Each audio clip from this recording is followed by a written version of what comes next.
मैं Sudhir Kumar Sattar memorial college of education Phulwarisharif Patna के माध्यम से आज हम लोग बीएड कोर्स 9 जो द्वितीय वर्ष के अंतर्गत आता है तो उसके बारे में एक टॉपिक हम लोगों का चल रहा था काइंड ऑफ ये टास्क के बारे में। तो हम लोग उसमें 2 टास्क देख चुके हैं ऑलरेडी। एक हम लोगों का असाइनमेंट था, एक प्रोजेक्ट टास्क था। तो आज हम लोग के सिलेबस के अनुसार जो तीसरा जो टास्क हम लोगों का है तो आज हम लोग उसकी चर्चा करेंगे जिसका नाम है परफॉर्मेंस।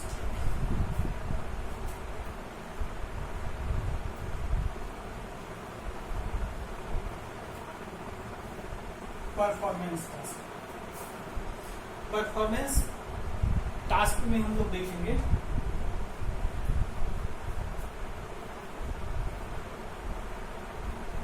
प्रदर्शन कार्य। इसके नाम से ही स्पष्ट होता है परफॉर्मेंस टास्क का हिंदी हुआ प्रदर्शन कार्य। तो इस कार्य के अंतर्गत वैसे माध्यमों का, वैसे क्रियाओं का समावेशन किया जाता है जिसके द्वारा अपने लक्ष्य की प्राप्ति के लिए किसी माध्यम का, किसी भी अपने माध्यम में विभिन्न वस्तुओं का समावेशन करते हुए उसका प्रस्तुतिकरण प्रदर्शन के माध्यम से किया जाता है, उसी को हम लोग प्रदर्शन कार्य करते हैं।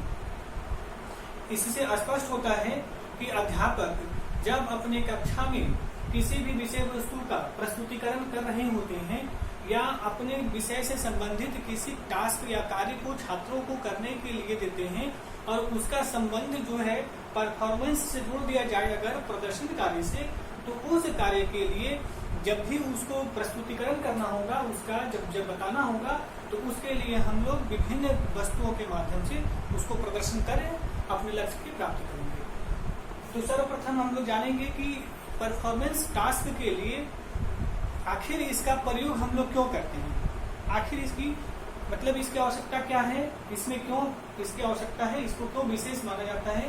तो सर्वप्रथम हम लोग देखते हैं जो इसमें जो होता है कि आपको एक बेहतर प्रदर्शन कार्य बनाने के लिए भी माना जा सकता है, उसको कंपोनेंट के रूप में मान सकते हैं हम लोग। या अगर कोई पूछे आपसे कि प्रदर्शन कार्य को यानी परफॉर्मेंस टास्क किसी भी लर्निंग के लिए आवश्यक है क्यों, अगर एग्जामिनेशन हॉल में अगर आपसे एक नॉर्मली आउट ऑफ सिलेबस से रिलेटेड या कनेक्टिंग थोड़ा सा मॉडिफाई कर दे प्रश्न को और ला दे आपको क्वेश्चन आपके सामने कि किसी भी शिक्षण अधिगम के लिए प्रदर्शन कार्य की आवश्यकता पड़ती है, इसकी व्याख्या करें। तो प्रदर्शन कार्य की आवश्यकता का सेंस हम लोग लेंगे कि जो हम लोग अभी इसका प्रस्तुतिकरण करेंगे उसी को हम लोग इसकी आवश्यकता को ध्यान में रखेंगे।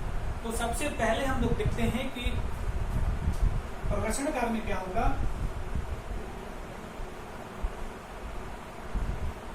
समग्र ज्ञान का सेंस हम लोग इससे लेंगे कि प्रदर्शन कार्य के अंतर्गत जब अध्यापक अपने छात्रों से किसी भी विषय वस्तु का प्रदर्शन कराना चाहते हैं तो उसके लिए सर्वप्रथम अध्यापक का दायित्व है कि छात्र के अंदर समग्र ज्ञान का विकास करे, जिसके फलस्वरूप छात्र आपके प्रदर्शन कार्य में रुचि उत्पन्न कर सके।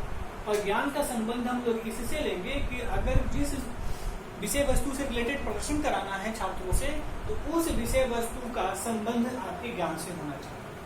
ठीक। जो दूसरा हम लोग इसमें नेक्स्ट जो देखेंगे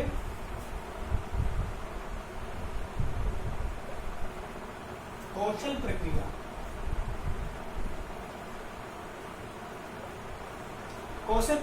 तो कौशल प्रक्रिया का सेंस हम लोग इससे लेंगे कि अगर कोई बालक या छात्र या कोई ऐसा समूह जो अपने प्रदर्शन कार्य करने में विभिन्न स्किल का प्रयोग करेगा और उसको स्किल का सेंस हम लोग बनाएंगे, यहाँ समझेंगे कि प्रदर्शन को बनाने के लिए, प्रदर्शन कार्य को सरल बनाने के लिए विभिन्न आपको प्रतिक्रिया या क्रियाएं शामिल की जाती है, उसी को हम लोग कौशल के अंतर्गत यहाँ देखेंगे। तो अध्यापक क्या करेंगे कि छात्रों में समग्र ज्ञान का विकास करेंगे अपने विषय वस्तु से संबंधित। दूसरा है कौशल प्रक्रिया, यानी उनके कार्य करने के लिए विभिन्न टेक्निक, बहुत सारी सुगम प्रक्रियाओं का समावेशन छात्रों के लिए किया जाएगा। दूसरा इसमें हम लोग नेक्स्ट जो देखते हैं कार्य करने की क्षमता।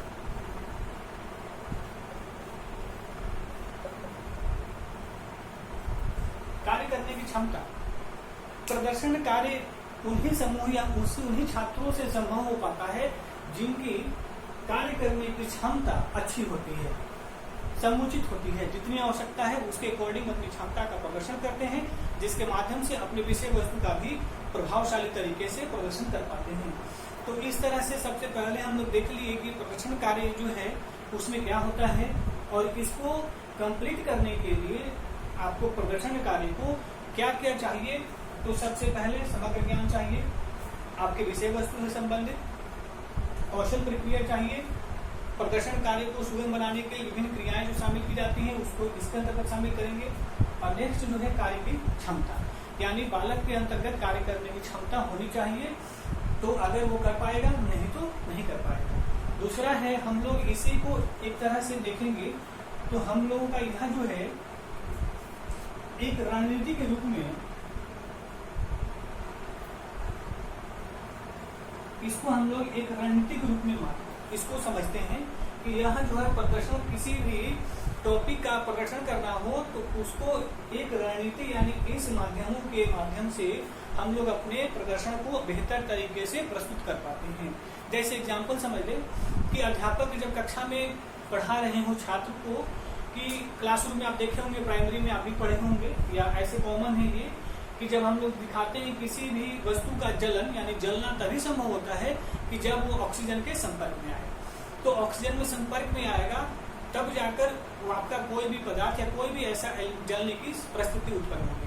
तो इसी को प्रूफ करने के लिए क्लासरूम में हम लोग क्या करते हैं कि एक प्रदर्शन का प्रयोग करते हैं, और प्रदर्शन का प्रयोग कर एक मोमबत्ती लेकर और ग्लास से ढक देते हैं, तो जिससे ऑक्सीजन का संपर्क टूट जाता है और जितना समय तक उस ग्लास में ऑक्सीजन रहता है मोमबत्ती जलती है, और ऑक्सीजन के समापन के बाद आपकी मोमबत्ती बुझ जाती है।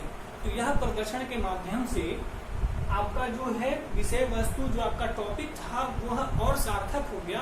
और इस क्रम में क्या करेंगे कि अगर आप चाहते हैं कि क्लासरूम को और प्रभावशाली बना दें तो उसी क्लासरूम में से किसी 2, 4, 5 स्टूडेंट को बुलाएं और यह प्रक्रिया उनसे करवाएं, और यह करवाने के माध्यम से आपकी जो है विषय वस्तु का प्रस्तुतिकरण अच्छे से हो जाता है।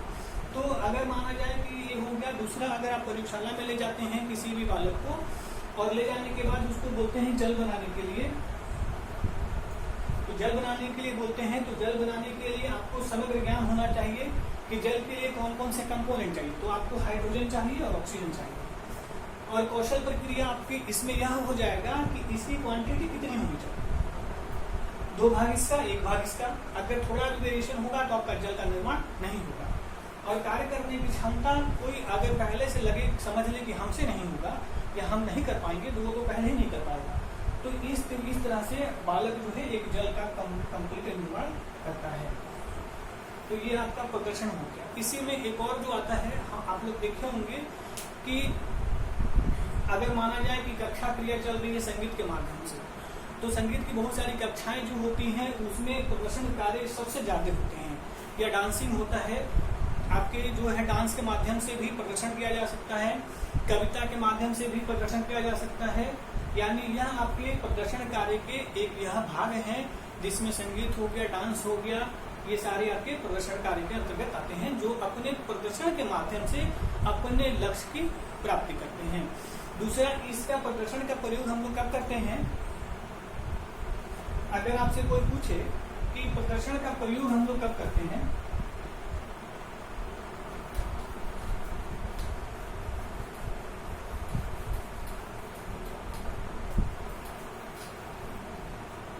परफॉर्मेंस टास्क की स्थिति कब उत्पन्न होती है, जब कोई भी अध्यापक या कोई भी ऐसा स्थिति जब आपके लक्ष्य के लिए लक्ष्य को जानने एवं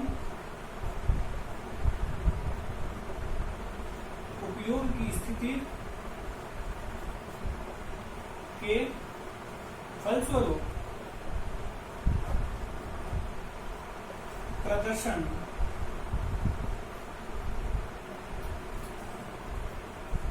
कार्य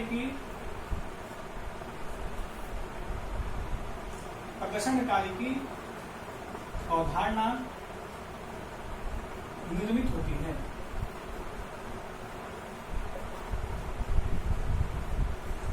अगर प्रदर्शनकारी ऐसा कब इवेंट, ये कब उत्पन्न होगा, ये कब स्थिति आएगी, जब आपके लक्ष्य यानी जो आप टॉपिक पढ़ा रहे हैं उस आपका लक्ष्य क्या है कि आपका जो विषय वस्तु है उसका अच्छे से छात्रों में समावेशन हो सके, शिक्षक के छात्र।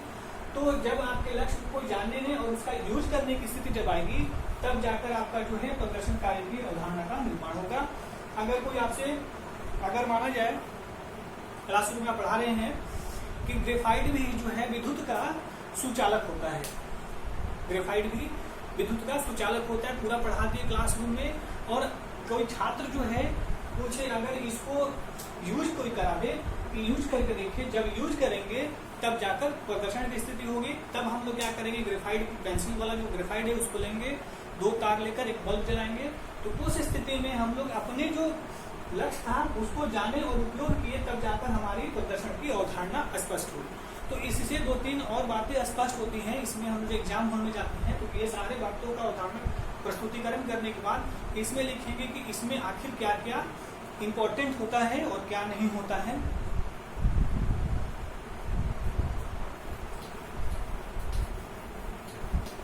देखिए इसमें भी सेम इवेंट है कि अगर कोई भी अगर टॉपिक आप बच्चे को दे रहे हैं, छात्र को प्रदर्शन से संबंधित, तो सबसे पहले यह देखना होता है कि छात्र में रुचि, यहाँ जो देते हैं, तथा क्षमता, रुचि तथा क्षमता दोनों को ध्यान में रखते हुए प्रदर्शन कार्य का निर्माण किया जाता है। अगर माना जाए किसी बालक से कह दिया जाए कि आपको गाना गाना है, कोई एक बेहतर सॉन्ग की तैयारी आप करिए, और आपको पता है कि उस स्टूडेंट में क्षमता नहीं है गाना गाने की, तो उसका जो प्रदर्शन कार्य होगा वो असफल हो जाएगा। तो इस स्थिति में यहाँ हम देखेंगे कि गाना गाने का टास्क अगर किसी को देना है परफॉर्मेंस के माध्यम से, तो क्लासरूम में कौन ऐसा छात्र है जो गाने का अच्छे से प्रस्तुतिकरण कर पाता है, तो उसमें से उस बालक को देंगे। अगर कोई ऐसा बालक है जिसका क्राफ्ट में अच्छा है और वो क्राफ्ट में प्रस्तुतिकरण करना, प्रदर्शन करना चाहता है, तो उसकी क्षमता के अनुसार उसको देंगे। तो सबसे पहले होना चाहिए ये रुचि और क्षमता। दूसरे ये होता है बालक में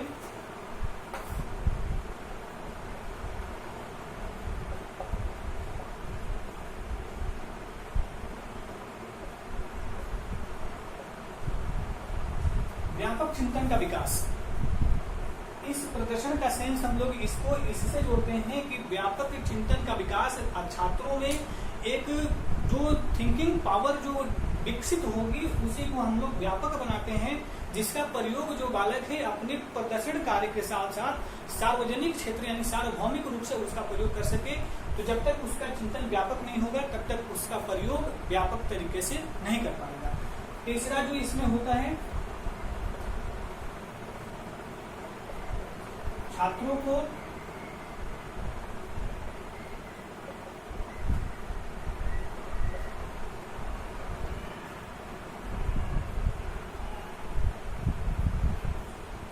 स्व मूल्यांकन का कौशल, यानी छात्र जो है वह अपना खुद का मूल्यांकन अपने प्रोजेक्ट के माध्यम से, अगर किसी बालक को अगर आप टास्क दिए हैं कि सॉन्ग आपको परफॉर्मेंस टास्क आपको है गाना रेडी करना है, तो बालक क्या करते हैं, कितना रियाज अभ्यास करते हैं और खुद से वह मूल्यांकन कर लेते हैं कि इसका प्रस्तुतिकरण करेंगे तो जो रिजल्ट आएगा वो प्रभावशाली होगा, यानी आप मेरा जो लक्ष्य होगा वो कंप्लीट होगा।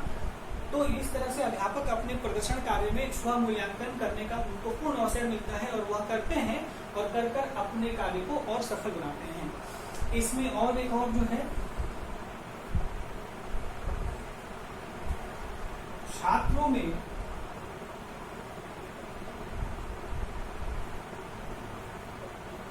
स्वतंत्रात्मक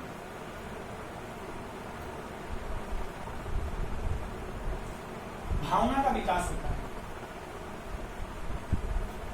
छात्रों में स्वतंत्रात्मक भावना का विकास होता है, यानी आप जब प्रदर्शन की बात करते हैं और किसी भी छात्र को इस कार्य से संबंधित जोड़ते हैं तो उस अवस्था में छात्रों में खुद की स्वतंत्रता शामिल होती है और वह छात्र अपनी क्षमता, अपनी रुचि, अपनी ज्ञानता और अपने कौशल के अनुसार उस प्रदर्शन को प्रस्तुत करने के लिए अपने विभिन्न माध्यमों का प्रयोग करते हैं।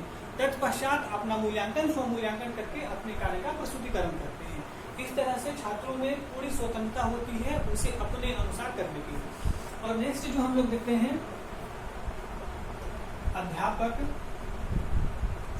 द्वारा मूल्यांकन। अध्यापक द्वारा मूल्यांकन, और लास्ट में क्या होता है कि अध्यापक जो है आपके प्रदर्शन का मूल्यांकन करते हैं और मूल्यांकन कर आपके जो सफलता का एक पैमाना, एक सूचकांक देते हैं, जिसके माध्यम से स्पष्ट हो जाता है कि आपका प्रदर्शन कितना सफल रहा, कितना कमी रही, कितना उसमें सुधार की आवश्यकता है। अगर माना जाए कि किसी का परफॉर्मेंस में कोई कमी रह गया प्रदर्शन में, तो इसके लिए क्या किया जाता है, विभिन्न बहुत सारे सेमिनार का आयोजन किया जाता है, बहुत सारे कॉन्फ्रेंस की व्यवस्था की जाती है, ग्रुप डिस्कशन कराया जाता है। तो इसके माध्यम से हम लोग अपने प्रदर्शन कार्य को और इफेक्टिव बनाते हैं, जिसके माध्यम से आपका लर्निंग बेस्ड, इसको हम लोग जो ये परफॉर्मेंस जो आता है उसको हम लोग लर्निंग बेस्ड टीचिंग मानते हैं। इसको लर्निंग बेस्ड टीचिंग में ये परफॉर्मेंस आता है और अध्यापक जो है अपने कक्षा में इसका समुचित प्रयोग कर अपने शिक्षण प्रक्रिया को और प्रभावशाली बनाता है और छात्रों में व्यापक ज्ञान का विकास करता है, जिससे बालक अपने ज्ञान का प्रयोग करके अपने प्रदर्शन को एक समुचित दिशा देते हैं। तो इस तरह से हम लोग जो आज जो है एक कंप्लीट परफॉर्मेंस के बारे में बेसिक जानकारी ले लिए। तो एग्जामिनेशन हॉल के दृष्टिकोण से इतना मैक्सिमम है, और अगर इतना लिखते हैं एग्जामिनेशन हॉल में तो आपको परफॉर्मेंस के लिए आपको ये 5 नंबर में अगर लिखेंगे तो आपको मिनिमम 4 नंबर तो मिलेंगे ही मिलेंगे, इससे कम नहीं मिलेगा। और एग्जामिनेशन हॉल में जब 10 नंबर में आएगा तो काइंड ऑफ टास्क को पूरे 3 को साथ में लेके आएगा, जिसमें असाइनमेंट भी रहेगा और प्रोजेक्ट भी रहेगा और परफॉर्मेंस रहेगा। तो जब लिखेंगे तो तीनों को 3 पॉइंट के अंतर्गत लिखेंगे तो आपको 10 नंबर में मैक्सिमम नंबर मिलने की संभावना रहती है। तो इस तरह आज हम लोगों का ये परफॉर्मेंस खत्म हुआ, यानी काइंड ऑफ टास्क का हम लोगों का कंप्लीट हो गया। तो फिर नेक्स्ट वीडियो में हम लोग अब नेक्स्ट टॉपिक की चर्चा करेंगे। ठीक है, थैंक यू।